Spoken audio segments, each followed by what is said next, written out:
뉴욕 증시는 대형 기술주의 하락, 유가 폭락에 일제히 하락했습니다. 특히 애플이 2.5% 밀렸는데요. 아이폰이 일본에서 생각보다 안 팔려서 가격을 내린다는 보도가 나왔습니다. 여기에 국제 유가가 하루 만에 7%대 폭락하면서 에너지주의 발목을 잡았습니다.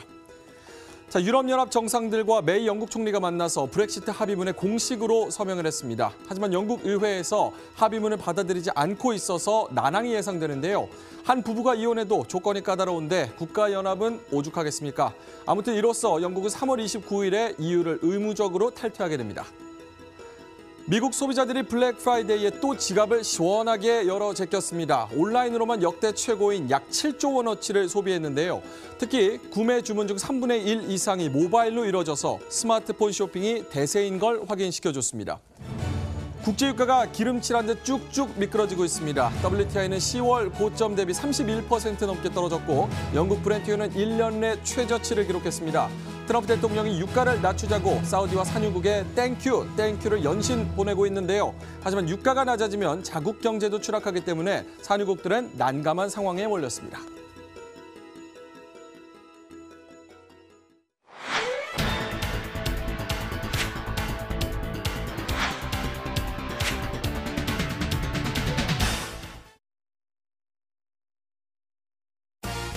안녕하십니까. 머니투데이 글로벌랩 첫 방송, 첫 인사 올립니다. 저희 글로벌랩은 시청자분들의 해외 주식 투자를 원활하게 그리고 수익을 극대화시키기 위해서 최선의 노력을 다하겠습니다.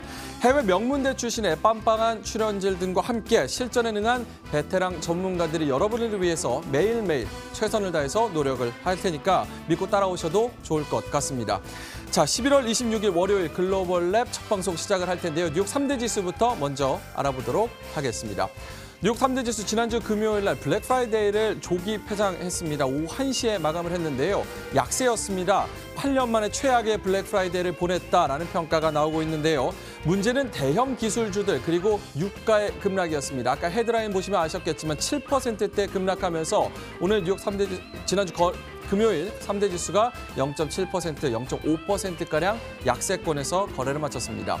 이렇게 3대 지수는 약세였지만 그 와중에서도 활발하게 움직인 특징 종목들이 있었습니다. 가장 활발하게 움직인 종목 바로 오키즈 페이퍼가 있었는데요. 무려 164%, 하루 만에 164% 넘게 오르는 모습을 보였습니다. 종이, 티슈를 만드는 업체인데요. 뉴욕 증시는 이 상한가가 없기 때문에 하루에 30% 넘게 움직이게 됩니다. 오키즈가 164% 올랐고요. 그리고 마이크로넷 에너텍이라는 회사, 우주항공, 방위산업체 회사인데요. 39% 올랐고요. 그리고 마지막으로는 프레스비아 PLC, 의료기기, 헬스케어 업종인데 34%가량 급등하면서 마감하는 모습이었습니다. 자, 이제 중동 3대 지수 살펴보도록 하겠습니다. 중동 지수 왜 보느냐 이런 분들 간혹 있으실 텐데요. 중동 지수는 특이하게 일요일 날 또 개장을 하게 됩니다.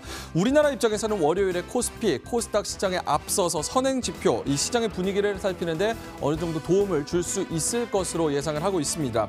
이스라엘 텔아비브 지수가 125 지수가 0.5%가량 약세권이었고요. 최근에 시끄러운 사우디 같은 경우는 타다오 올셰어 지수 1% 넘게 하락했습니다. 그리고 마지막으로 카타르 제너럴 지수는 0.3%가량 밀리면서 전체적으로 약세권에서 마감을 하는 모습이었습니다. 자, MSCI 한국지수 그리고 FTSE 한국지수 살펴보도록 하겠습니다. MSCI 지수는 모건 스탠리가 산출하는 주가지수인데요. 많은 글로벌 펀드가 MSCI 지수를 추종해서 투자하는 만큼 주가에 미치는 영향력이 그만큼 큽니다. 0.7%가량 밀렸고요. 구성 종목으로는 삼성전자가 22%, SK하이닉스가 5%, 포스코, KB금융, 셀트리온이 2.5%가량 포함이 되어 있습니다. 자, 다음에 FTSE 살펴보도록 하겠습니다. 삼성전자가 18% 들어있고요. 여기도 SK하이닉스가 5% 들어있습니다. 포스코, KB금융, 셀트리온이 2%에서 3% 포함되어 있는데요. 0.02%가량 둘 다 약세에서 거래를 마치는 모습이었습니다. 자, 시카고 옵션 거래소의 파생상품 계약수 마감 동향을 알려드리도록 할 텐데요. 이 거래 연속 풋이 우세했습니다. 즉 증시에 하방 압력을 가했다. 이렇게 말씀을 드려야 될 것 같습니다. 이렇게 전체적인 시장 상황 알아봤는데요. 좀 더 자세한 시장 상황 그리고 라이징 스타 어떤 종목들을 글로벌랩이 폭 찍었는지 시황센터의 김민지 앵커가 전해드리도록 하겠습니다. 전해주세요.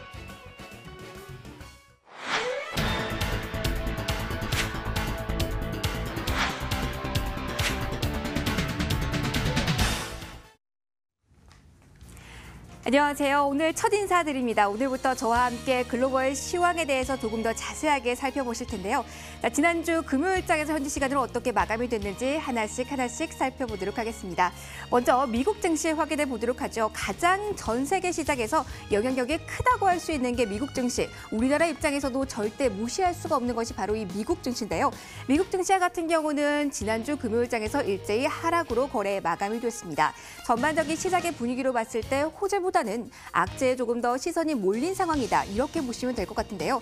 미중 무역 갈등과 관련한 불확실성, 여기에다 기술주의 약세, 여기에다 하나 더 본다면 유가의 폭락이 에너지 업종을 쭉 끌어내리면서 전반적으로 거래량이 안 그래도 없는 시장에 활력을 뚫어내렸습니다. 다우지수 같은 경우는 0.7%, 대형주 중심 S&P 500 지수도 0.6% 하락으로 거래 마감이 됐습니다. 주간 단위로도 평균적으로 봤을 때 4% 정도의 하락이었는데요. 특히 다우지수와 같은 경우 가장 큰 폭으로 4.4%나 조정받는 모습이 포착이 됐습니다. 추수감사절 주간이었는데요. 유통주가 엇갈린 흐름 보이면서 이 지수에는 별다른 탄력을 주지 못했다는 부분도 체크해 보시기 바랍니다. 미국 이 정도로 보시고요. 유럽으로 넘어가서 조금 더 살펴보도록 하겠습니다. 유럽 증시 역시 혼조세로 거래 마감한 조용한 분위기였습니다. 장 초반에는 전 거래일에 하락폭을 만회하려는 움직임 속에 일제히 상승하는 모습이 보였는데요. 그러나 영국 증시는 결국은 하락으로 거래 마쳤고요. 프랑스 증시와 독일 증시는 플러스 마감을 했습니다. 보시는 것처럼 독일 증시는 0.49%로 상대적으로 강한 모습을 보였는데요. 내부적으로 3분기 GDP가 2015년 이후 처음으로 마이너스 전환됐다. 이런 뉴스가 있었지만 굳건한 모습 보였고요. 이탈리아 증시 역시 0.6% 플러스 예산안과 관련된 잡음에도 불구하고 상당히 선전하는 모습 보였습니다. 범유럽 지수 역시 플러스 0.3% 정도 상승이었습니다. 가장 먼저 마감한 아시아 증시 살펴보도록 하실까요? 일본 증시가 근로자의 날로 휴장한 가운데 중국 증시 쪽에서는 내리막길 가파르게 걸었습니다. 보시는 것처럼 상하이 종합지수가 2,600선까지 내주면서 2%대 하락폭을 기록했는데요. 앞서 미국 증시 설명드렸다시피 미중 무역 갈등에 관한 잡음, 낙관론이 꺾이면서 이에 대한 우려감이 큰 틀에서는 반영됐다. 이렇게 보시면 되고요. 특히 기술 섹터의 하락 흐름이 상당히 깊게 나타났습니다. 월스트리트 저널 보도에 따르면 미국 정부가 동맹국에게 중국의 화웨이 이 통신 장비 사용하지 마라 이렇게 압력을 넣고 있다고 하는데요. 이에 대한 우려감 속에 선전지수와 같은 경우는 더욱더 큰 폭의 하락률을 기록했다는 점, 중국에 상당히 충격이 있었던 지난주 금요일장이었습니다. 중국 증시까지 확인을 해보셨고요. 이어서 이머징 마켓 쪽 확인을 해보도록 하겠습니다. 안 그래도 시장의 관심이 이쪽에 많이 몰리고 있는 상황인데요. 지금 인도 증시에 관심 가실 겁니다. 0.6% 하락인데요. 지난 3주간은 차곡차곡 랠리를 쌓아가며 상당히 강한 모습 보였습니다. 그러나 내년 총선을 앞두고 그리고 자국 통화에 대한 불확실성 안고 가는 구간에서 안 그래도 0.6% 탈실현 매물까지 겹쳤다는 점 확인을 해두시면 되겠고요. 동남아시아 지수에 이어서 남미도 한번 살펴보도록 하겠습니다. 남미 역시 경기 성장에 가장 민감한 동기 때문에 체크하셔야 될 필요가 있는데요. 특히 브라질 증시와 같은 경우는 1%로 큰 폭의 하락률을 상대적으로 기록을 했습니다. 아무래도 전반적으로 봤을 때 경기 둔화가 불거질 만한 경제 지표가 많이 나왔기 때문에 그 충격 그대로 받았다라고 보시면 되겠고요. 전반적인 약세가 주요한 남미 주요 증시였습니다. 환율 이어서 살펴보도록 하겠습니다. 전반적으로 큰 그림에서 봤을 때 위험자산 회피 그리고 안전자산 선호 현상이 강해지면서 달러에 대한 매수세는 꾸준하게 이어지고 있는 상황이라는 점도 보셔야겠습니다. 그러나 유럽 주요 통화 같은 경우는 전반적으로 약한 모습을 보였는데요. 경제지표 유럽 내부에 상당히 부진하게 나왔고 여기에다 브렉시트와 함께 전반적으로 이탈리아 예산안에 대한 우려 속에 약한 모습을 보였다는 점을 보셔야겠습니다. 달러 가치 한번 보도록 하겠습니다. 주요 통화 대비 달러 가치를 나타내는 달러 인덱스와 같은 경우는 상승으로 그리고 주간 단위로 봤을 때도 0.3%가량의 플러스를 기록한 지난 한 주였습니다.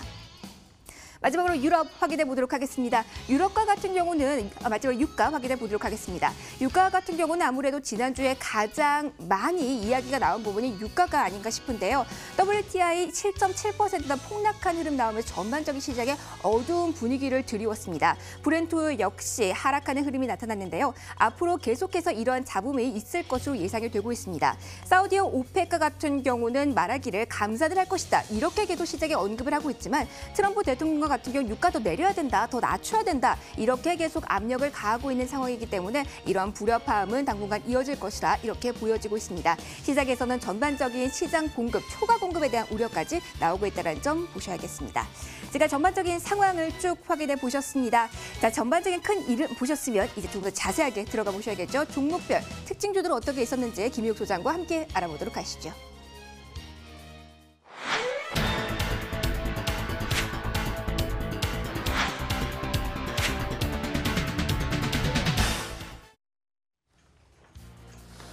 생방송 머니투데이 글로벌랩 함께하고 계십니다. 앞에서 그야말로 명품 시황 그리고 미국 마감 시장하고 헤드라인 숨가쁘게 달려오고 있습니다.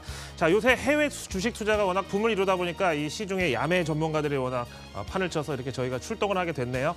자, 요즘에 약세장 분위기가 좀 연장되고 있는 가운데 미국 현지에서는 그런 와중에도 투자 의견 상향 종목들이 줄을 이었습니다. 세 가지만 꼽아서 전해드리겠습니다. 먼저 캐드 잘 아시는 분들은 아실 거예요. 오토캐드를 생산하는 소프트웨어 전문 기업입니다. 오토데스크에 대해서 아거스에서 투자 의견 상향 의견을 냈습니다. 바로 홀드에서 바이로 투자 의견 한 단계 올려잡았고요. 목표 주가 $160로 아주 넉넉하게 위로 잡았네요. 그렇지만 그날 당일은 1.7% 하락했습니다. 이 이유는 지난 어닝 서프라이즈로 한번 큰 폭으로 급등했다가 약간의 이제 피로감을 나타낸 건데요. 앞으로도 관련된 종목을 우리가 지켜봐야 되는데 우리는 삼성 SDS가 있습니다.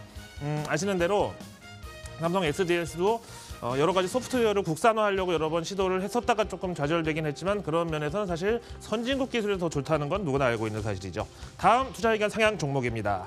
렉싱 핀테크라고요. 지난 2017년 12월 20일 날 중국 종목인데 미국 나스닥에 상장을 했습니다. 오늘 투자 의견 상향된 이 종목은 ADR, 미국에 들어있는 그 DR물인데요. 골드만삭스에서 중립을 비중 확대로 투자 의견 상향했고요. 목표 주가를 $14까지 현재에서 한 70% 정도 위로 잡았습니다. 이 렉싱 핀테크는 중국 기업이긴 하지만 우리가 갖고 있는 카드 포인트, 휴대전화 요금 포인트, TV 포인트 여러 가지를 통합해서 비행기를 타고 쇼핑도 하는 이런 통합 포인트몰의 기술을 가진 회사입니다. 국내 매칭 종목으로는 카카오와 네이버가 되겠습니다. 자, 세 번째. 요즘 아주 회계 부정이다, 경영권 분쟁이다 시끄러운 회사입니다. 닛산하고 르노의 분쟁은 조금 이따가 제가 외신 브리핑에서 또 전해드릴 텐데요. 일단 시장에서는 르노에 대해서는 투자 의견 상향에 손을 들어줬습니다. 제프리스 증권에서 보유를 매수로 한 단계 올려잡았고 목표 주가는 아직까지 제시하긴 이르지만 어쨌든 르노와 닛산의 싸움은 르노에게 유리하다라는 평가를 내려줬네요. 매칭 종목으로는 당연히 국내 현대차, 기아차가 있습니다. 그렇다고 르노가 잘못되거나 닛산이 잘못돼야 우리한테 반사이익이 있다는 이런 분석은 조금 섣부른 분석일 수 있겠고요. 자동차 업체들의 이런 경영권 분쟁도 결국은 업황과 이 파이를 나눠먹기 위한 쟁투에서 시작됐다는 점을 우리는 주목해 볼 필요가 있겠습니다. 자, 이렇게 투자 의견 상향 종목 함께 살펴보셨습니다.